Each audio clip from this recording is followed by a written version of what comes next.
Des épées aux armes nucléaires. L'humanité a toujours excellé dans un domaine plus que tout autre. Trouver de nouvelles façons créatives de s'entretuer. Voici un rapide aperçu des armes les plus meurtrières et influentes de l'histoire de l'humanité, siècle après siècle. Certaines de ces armes ont été inventées dans les siècles où nous les mettons en lumière. D'autres sont des classiques, qui n'ont jamais perdu de leur style mortel. Premier siècle. Le gladius romain. Commençons notre liste avec une bonne vieille épée, et celle qui était chérie par l'une des cultures militaires les plus réussies de l'histoire humaine, les Romains de l'Antiquité. Avec le temps, le gladius est devenu un terme générique pour les épées dans tout l'Empire romain, mais nous parlons spécifiquement du gladius fullam, l'épée emblématique à pointe triangulaire introduite en 43 après JC, lors de l'invasion romaine de la Grande-Bretagne. L'épée est simple et efficace, une lame polyvalente qui a aidé les légionnaires et de nombreuses conquêtes, et est également devenue un symbole durable de l'Empire romain lui-même, restant l'arme de prédilection jusqu'à la fin du 1er siècle. Il est impossible de voir une telle épée sans imaginer la culture qui l'a maniée, et elle est devenue un symbole de peur pour les nombreux ennemis de Rome. Mais elle n'est nulle part aussi brutale que notre offre des 100 prochaines années.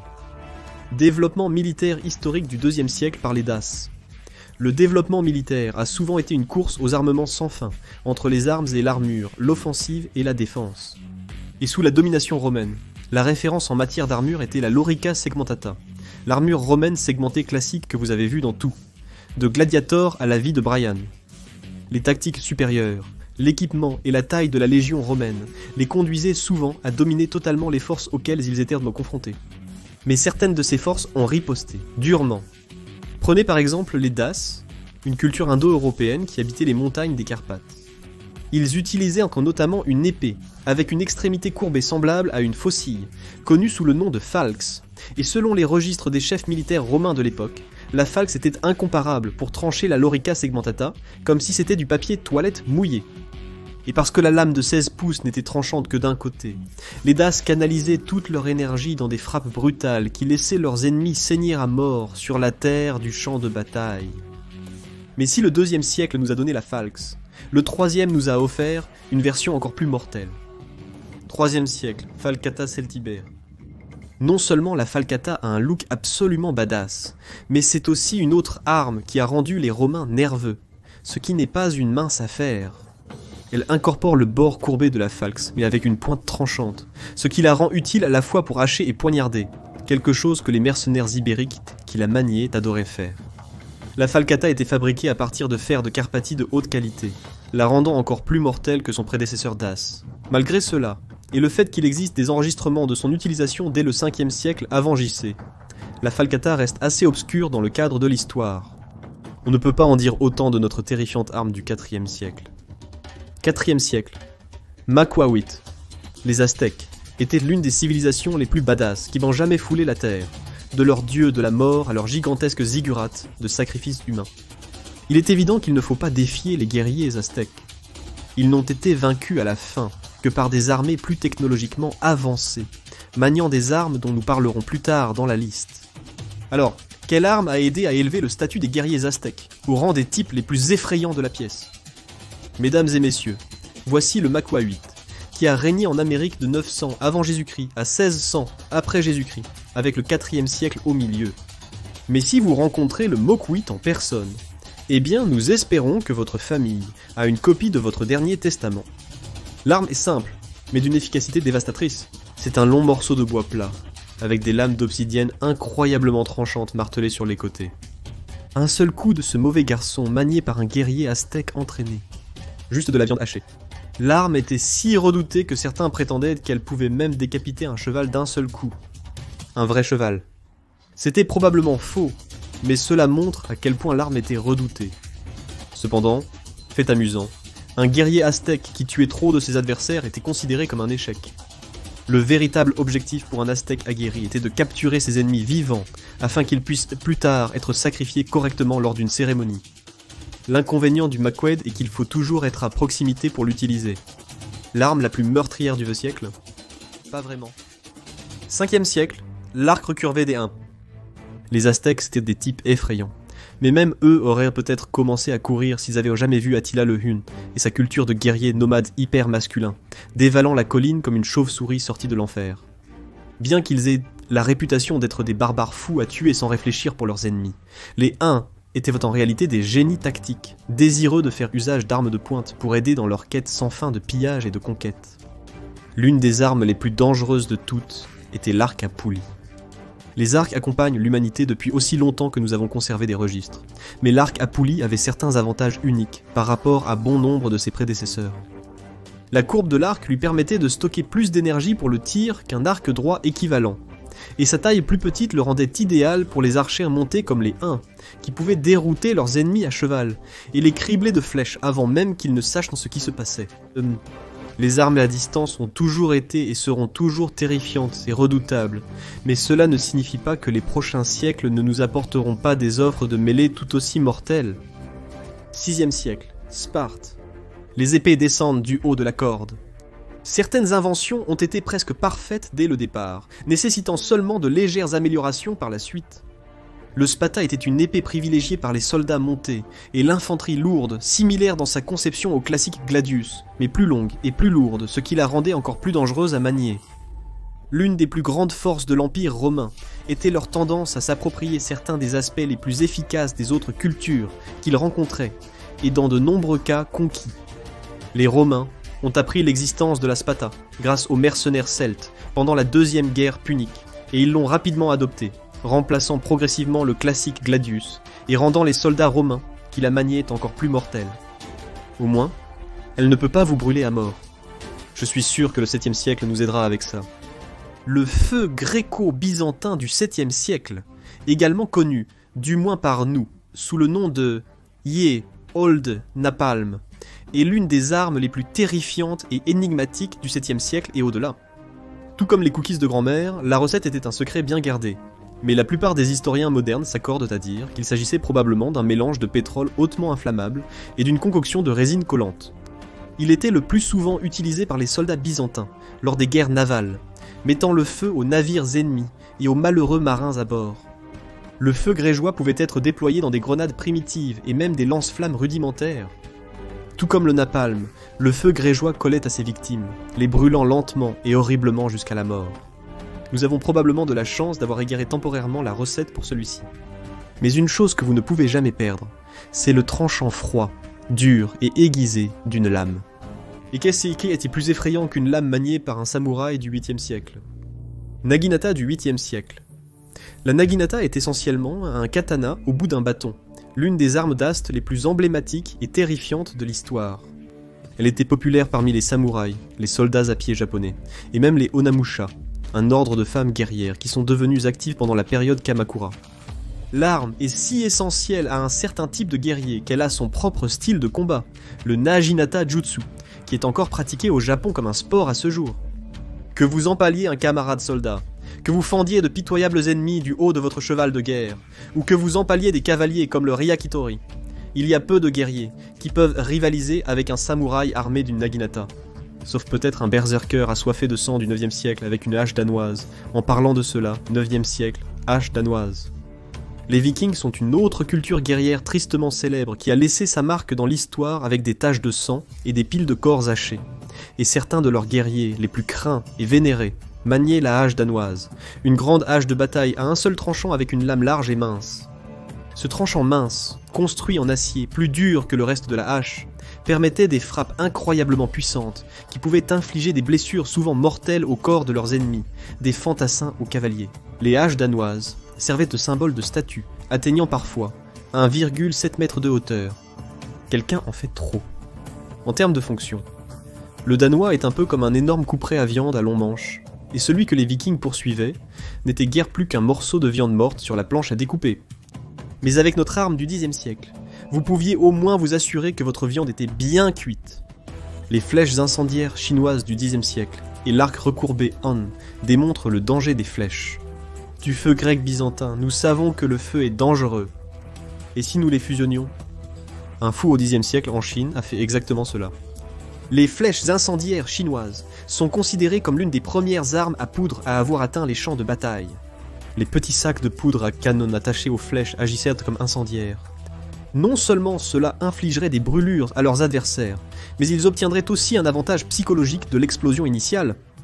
Bien que ce soit l'une des armes les plus avancées de l'époque, les techniciens militaires chinois allaient faire des progrès incroyables au cours des prochains siècles, en commençant par le suivant. 11e siècle. La lance de feu. Si c'était un concours pour les armes avec le nom le plus badass, alors les lances de feu gagneraient haut la main. Malgré son nom moins impressionnant, cette avancée technologique militaire reste incroyable. C'était essentiellement un puissant feu d'artifice au bout d'une arme d'ast, qui pouvait être dirigé vers un ennemi à courte portée et tiré.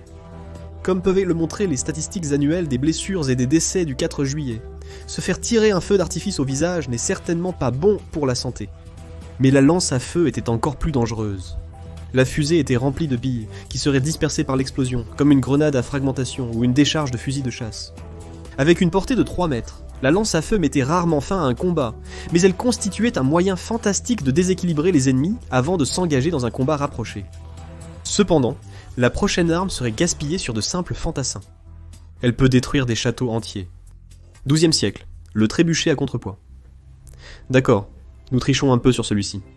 Il n'y a pas de consensus général sur le moment exact de la création du trébuchet à contrepoids, mais il était certainement actif à cette époque, et certains le décrivaient comme l'arme la plus puissante du Moyen-Âge. Qu'est-ce qui rendait cette arme de siège si puissante? Pour résumer, la guerre de siège est atroce.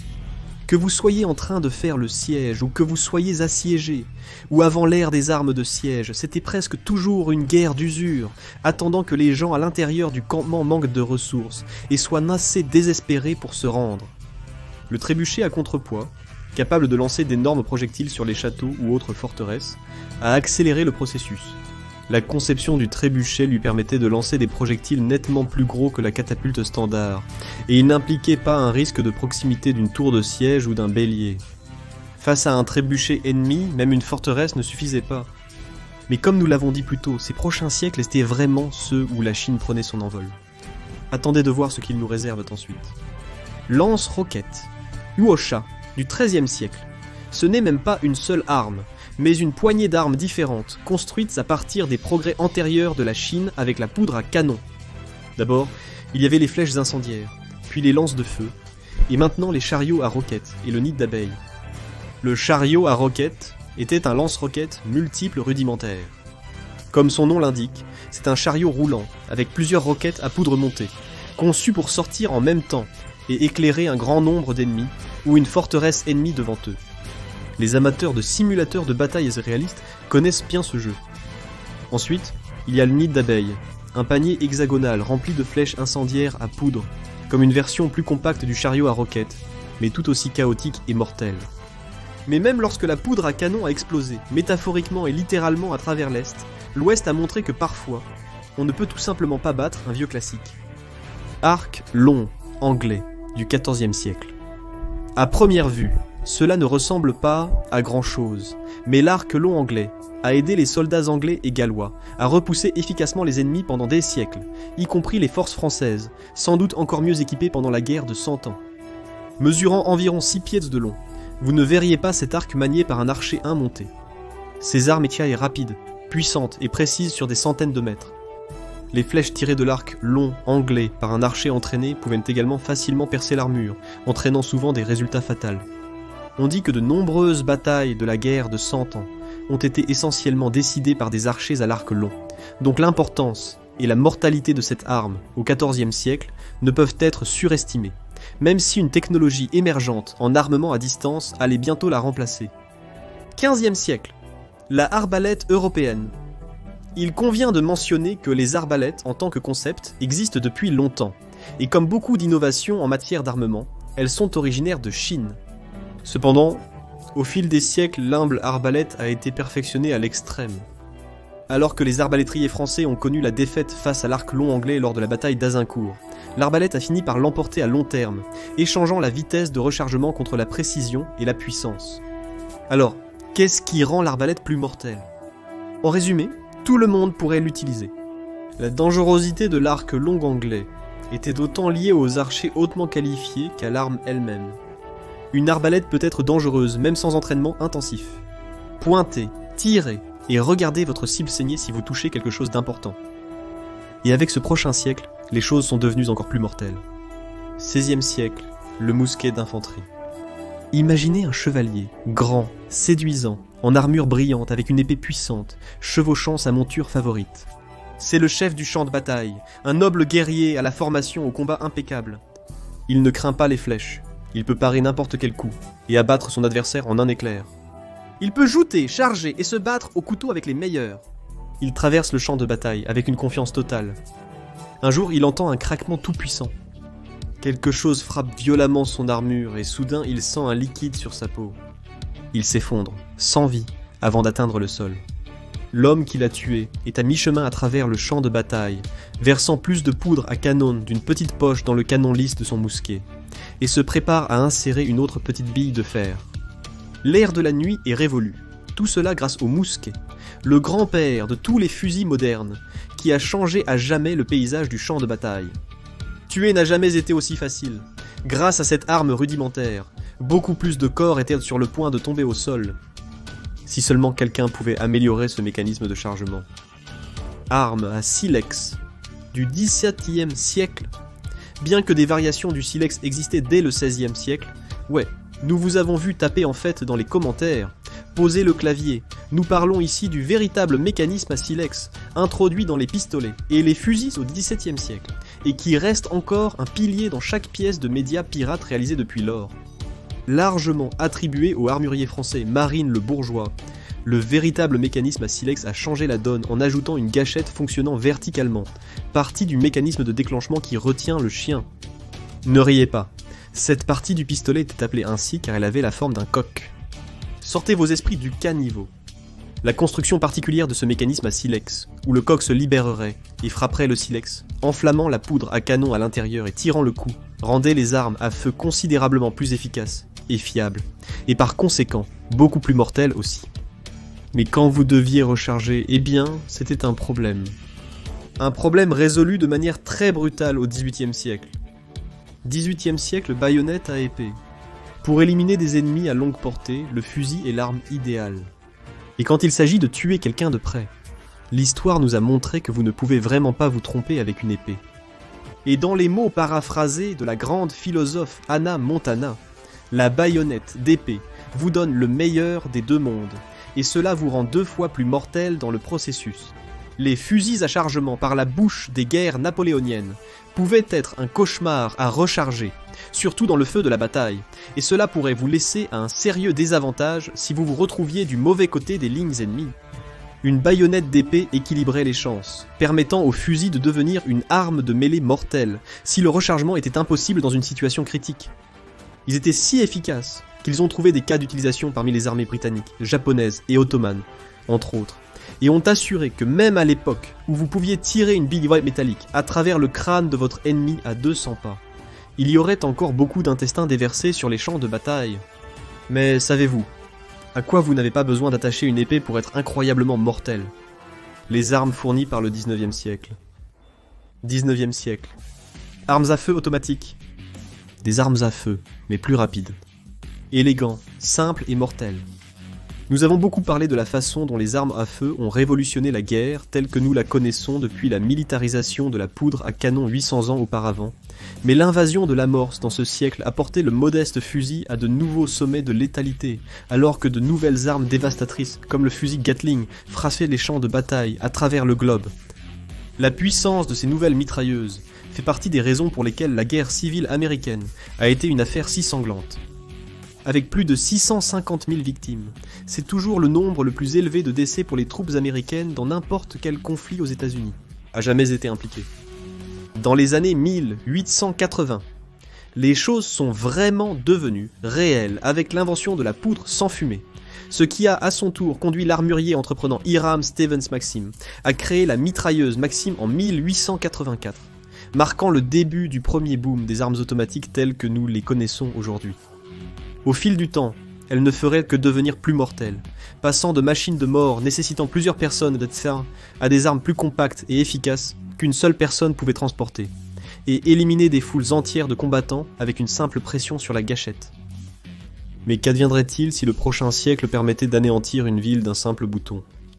20e siècle, l'armement nucléaire. Nous sommes devenus la mort, le destructeur de monde.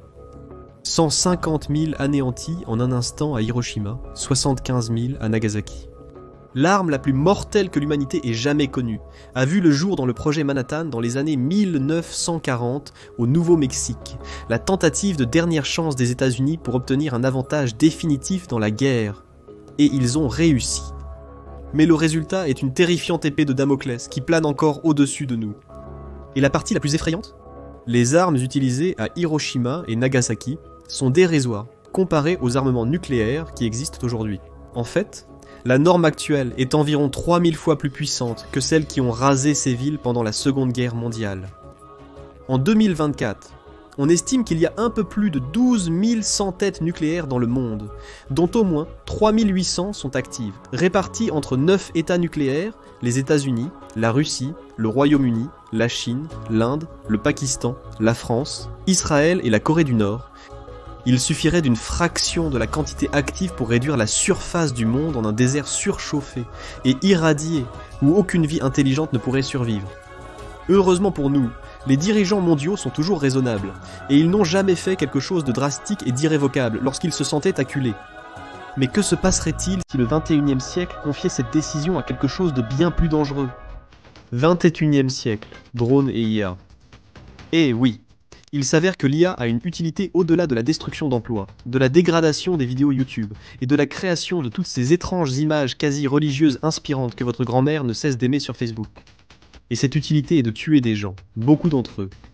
Mais comment cette technologie peut-elle passer de vidéos défectueuses de Will Smith mangeant des spaghettis à l'armement d'armes au niveau des bombes nucléaires ? Transformateur pré-entraîné génératif. C'est le Generative Pre-trained Transformer dans Chat Generative Pre-trained Transformer, au cas où vous vous le demanderiez. Il pourrait donner aux armes autonomes comme les drones une supercharge à l'échelle d'une révolution industrielle. Certains ont soutenu que confier l'Agence du revenu du Canada et la domination terrestre aux machines mettrait moins de soldats en chair et en os en danger. Mais lorsque ces conflits débordent dans les zones civiles, comme toujours, nous sommes confrontés à un véritable scénario de Terminator. Des machines à tuer insensibles, fauchant tout ce dont elles ont besoin pour atteindre leurs objectifs. Mais ce ne sont pas seulement les drones, les nains et les chars autonomes dont nous devons nous inquiéter. Les armes nucléaires ne sont aussi dangereuses que la personne qui tient le bouton. Et certains experts en cybersécurité craignent que dans un avenir pas trop lointain, l'IA joue un rôle considérable dans l'évaluation stratégique et tactique. Oui, jusqu'à décider ou non d'invoquer l'option nucléaire. Et si vous n'êtes pas effrayé par la même technologie qui dit actuellement aux gens d'ajouter de la colle scolaire Elmer à leur pizza au fromage, ayant également un rôle dans la prise de décision nucléaire, alors nous ne savons pas quoi vous dire, mon ami. Découvrez la compilation d'armes interdites par l'armée, ou regardez plutôt ceci.